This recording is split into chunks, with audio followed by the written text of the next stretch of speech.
Bonjour à tous, alors je suis venu vous parler d'un projecteur coup de cœur que j'adore ici dans cette chaîne, puisque j'avais déjà présenté il y a quelques années la gamme Philex. Et bien depuis tout ce temps, la gamme a évolué et on en est aujourd'hui à du Q10 900 watts, on voit ça ensemble.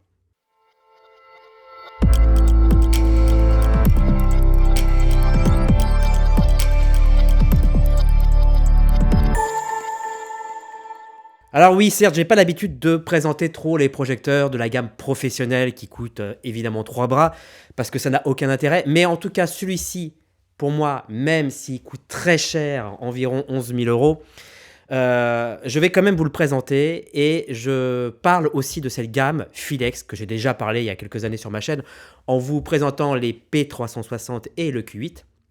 Cette fois-ci, on en est dans le Q10. Il y a eu déjà entre-temps d'autres projecteurs de la même gamme, comme le Q8 version couleur et le Q5 plus petit, plus compact et aussi en couleur, qui m'a permis, notamment dans le film que j'ai fait dernièrement, d'avoir des petites sources Fresnel en RVB et avec une température de couleur très large. Alors cette fois-ci, c'est le Master, c'est vraiment le plus gros de la gamme. C'est 900 watts de LED en évidemment lumière blanche et bien évidemment aussi en couleur, parce qu'aujourd'hui sortir un projecteur sans sortir la couleur, c'est déjà être un peu has-been. Alors ici on est dans la gamme Philex Q10, 22 kg la bête, sur une belle lyre bien solide, bien ergonomiquement bien faite. Et en Spigot de 28, forcément, le Spigot de 16 pour ce genre de projecteur, ça serait un peu compliqué. Bref, quelle est la particularité des projecteurs Philex? Alors, pourquoi j'adore cette marque? C'est important de l'expliquer. Il faut savoir que Philex est une marque qui est sortie de nulle part. Voilà, il y a quelques années, à l'époque où la LED, c'était pas encore génial. On n'en ferait pas tout un film avec. Mais ils ont sorti les P360, il y a plusieurs années de ça, qui étaient des petits projecteurs qui, pour le coup, en termes de prix, étaient accessibles, mais surtout en termes de colorimétrie, d'ergonomie, étaient vachement pratiques. Ça faisait rappeler la fameuse valise 3 mandarines pour aller faire les interviews, sauf que là, vous partez avec 3 fois 90 watts de LED et permettant de faire donc des petites ITV portables avec sa modification de température de couleur, ses projecteurs très légers, etc., etc. Après est arrivé un projecteur que je parle beaucoup, notamment dans les séries où j'ai expliqué comment j'ai tourné certains plans, qui est le fameux projecteur le Q8. Le Q8 est un projecteur Fresnel de chez LED. Alors, dès qu'on dit Fresnel LED, bam, c'est ultra rare, puisqu'on sait que la LED a énormément d'atouts dans tout ce qui est source large, dans les panneaux LED, etc., etc. Mais quid de la question des sources ponctuelles, et notamment de la gamme des Fresnel? Et jusqu'à présent, évidemment, même si toutes les marques se sont mis, je trouve qu'encore aujourd'hui, en 2022, le meilleur projecteur Fresnel, ça reste du Philex. Alors pourquoi on peut dire que les projecteurs Philex sont les meilleurs? Premièrement, leur conception est, on va dire, inhabituelle, puisque c'est pas la lumière, c'est pas la lampe, enfin en tout cas le cob qui recule de la Fresnel, mais plutôt la Fresnel qui s'avance ou qui recule par rapport au cob. Ça, c'est plutôt un concept plutôt innovant. Mais surtout, c'est sa plage. C'est ça qui est important. Ils ont l'habitude d'avoir des plages très larges, voire même sur un même projecteur, sans rajouter d'accessoires, aussi très spot.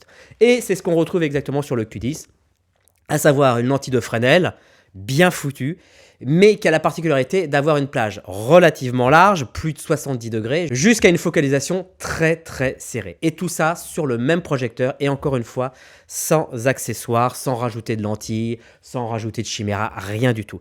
Et c'est ça qui est pratique. Maintenant, ce qui est important, c'est que la Fresnel est réalisée par une source ponctuelle. Alors, on sait très bien que dans le traditionnel, le tungstène, la ponctualité est ni plus ni moins que la surface du filament. Ici, on se contentera de la surface du cob. Voilà, donc forcément, entre le Q8 et le Q10, on est passé de 360 watts à 900 watts. Forcément, il a fallu élargir le cob et c'est là que, on n'est pas génial, mais on ne trouvera, en tout cas en 2022, pas mieux en termes de ponctualité du cob, puisque celle-ci, quand même, me permet, avec la densité de Fresnel, d'avoir une plage relativement importante. Et c'est pas donné à tous les projecteurs Fresnel qui sortent sur le marché, croyez-moi. C'est un projecteur aussi qui est, en termes d'ergonomie, très compact, même si 22 kg, ça peut paraître très lourd, mais surtout très solide. Alors on voit ici sur les côtés, on voit bien qu'on a des armatures en plastique dur qui permettent de lutter contre les chocs. Et surtout une lyre avec des accroches et aussi une modification de son centre de gravité. Bah oui, parce qu'en fonction si on utilise le projecteur en flood ou en spot, voyez-vous, donc forcément ça a une influence sur le centre de gravité qu'on peut réellement déplacer. Alors cela dit, on ne peut pas le déplacer en claquant des doigts, hein. Il faut quand même quelques outils, une clé Allen, etc. Mais au moins ça a le mérite de pouvoir être déplacé si ça a une installation, on va dire, dans la durée. Vous voyez, pour pas trop forcer sur les charnières. Après, ce qu'on retrouve classiquement, c'est le principe évidemment de chez Philex avec son petit soufflet. Et aussi très important parce que je trouve qu'aujourd'hui, ça mérite d'être dit sur les reviews des projecteurs, c'est que des projecteurs de cette telle puissance qui sont généralement utilisés par exemple pour faire des extérieurs sont évidemment, je dirais pas immersibles, hein, mais qui permettent de pouvoir être utilisés sous une pluie, on va dire ultra rude, quoi. Hein, il est IP25, donc autrement dit, on peut pisser dessus, il ne se passera rien électroniquement. Voilà, donc c'est vraiment un projecteur qui est vraiment top. On appréciera aussi, c'est parfois un petit détail, mais ça veut dire beaucoup, on appréciera surtout les modifications de la possibilité de modifier la forme des volets latéraux, ce qui n'est pas donné à tous les projecteurs non plus. Vous voyez, on a une possibilité réelle d'augmenter ici, d'élargir ou de rétrécir en fonction de comment se trouve le volet du haut. Voilà, s'il est plutôt ouvert ou plutôt fermé.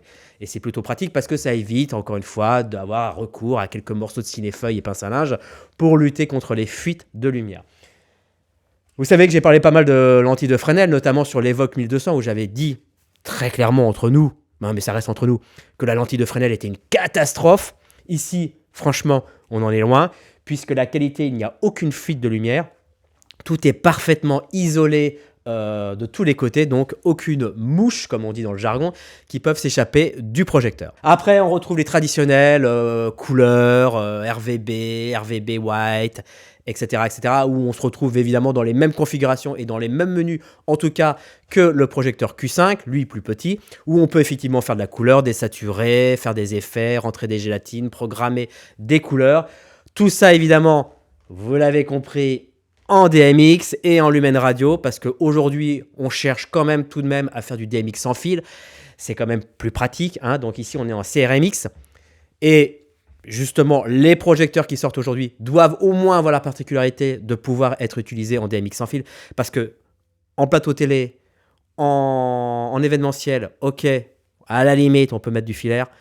En fiction, c'est pas possible. On n'a pas le temps de mettre du filaire en DMX pour câbler les projecteurs. Déjà qu'on n'a pas le temps de les alimenter, mais alors en plus, il faut tirer un autre câble pour les mettre en DMX, c'est pas possible. Donc, on encourage évidemment le DMX en fil. Certes 22 kg, mais tout est dans la carcasse, c'est-à-dire que vous n'avez pas de boîtier supplémentaire externe, hein. La sortie du câble ici est directement reliée au secteur 220 volts. Donc, voilà, pas de souci de boîtier supplémentaire, de ballast, etc., etc.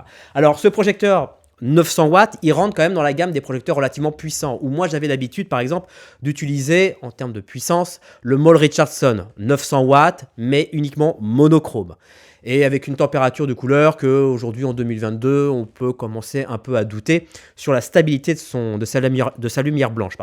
Mais là on est à la fois sur de la lumière blanche entre 2000 et 10 000 Kelvin, donc quand même une très belle plage, mais en plus de la couleur et tous les effets qui vont avec. Petit plus, la petite poignée au-dessus pour porter le projecteur, c'est quand même beaucoup plus pratique que le porter par la lyre, parce que c'est vrai que la lyre, c'est pas forcément très ergonomique, mais au moins ici, il y a une belle poignée. Et surtout, ce que j'apprécie chez Philex, c'est vraiment du matériel robuste. Alors certes, ça donne pas, c'est pas accessible à tout le monde, c'est plus, on va dire, du matériel professionnel qu'on va prendre chez les loueurs plutôt que les acheter pour soi, parce qu'en termes d'utilité, on n'a pas tout le temps besoin d'un Philex Q10. Mais voilà, en tout cas, je voulais faire savoir que dans la marque préférée des projecteurs de la gamme Philex, la gamme évolue, elle grandit, elle monte en puissance, elle monte en couleur, et je peux certifier sur cette chaîne que pour moi, en tout cas en 2022, ça reste le meilleur projecteur Fresnel en LED. Alors au niveau de la ventilation, pour l'instant, on est un peu marron, hein, si je peux dire, parce que on est sur deux modes, un mode off et un mode on. En mode off, on n'entend plus rien, mais le projecteur va s'allumer 5 minutes. Et en mode on, la ventilation est très bruyante. Mais il y aura une mise à jour qui va permettre d'avoir, comme toute la gamme des projecteurs Q5, Q8, 4 positions de ventilation, dont une position silence. Merci beaucoup de m'avoir suivi pour cette petite présentation. Je vous dis à très vite. À bientôt. Ciao.